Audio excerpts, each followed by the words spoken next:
This happened when I was in middle school. My school was kind of old building and some places were almost worn out.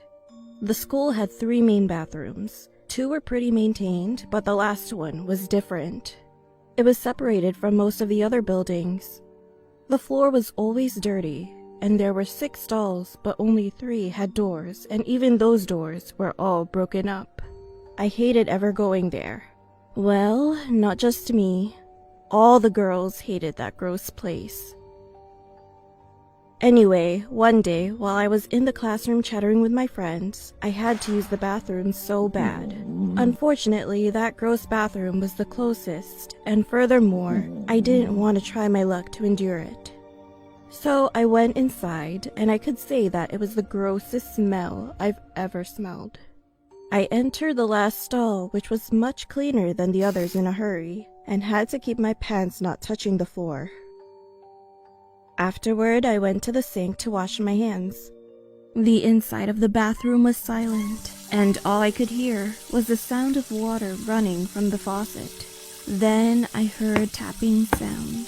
I turned off the tap and glanced up at the mirror, but I couldn't see anything because the surface of the mirror was so dirty.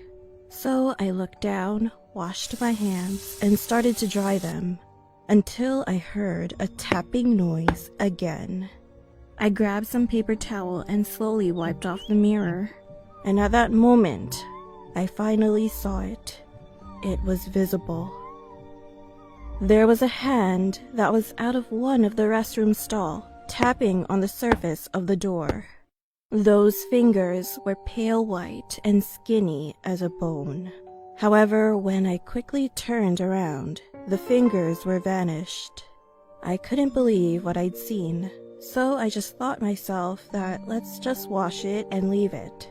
As I turned around and stood in front of the mirror, then I saw my reflection very clearly. That was the worst part in my story.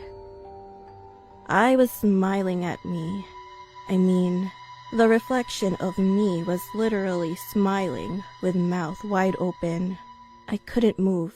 I just glanced at the mirror and froze in fear, and then I heard the tapping noise again. To my surprise, when I looked closely at the mirror, I noticed that my reflection was tapping on the mirror to get my attention, and on the other hand, it was beckoning to me. I screamed in fear, threw my paper towel, and ran away from the bathroom. As I came back to the classroom, I told my friends what I'd seen, but they never believed me. After that day, I never went into that bathroom again. To this day, I don't want to know what I saw in there, and I'm still a bit paranoid about mirrors. Well, I'll never forget what I saw for the rest of my life.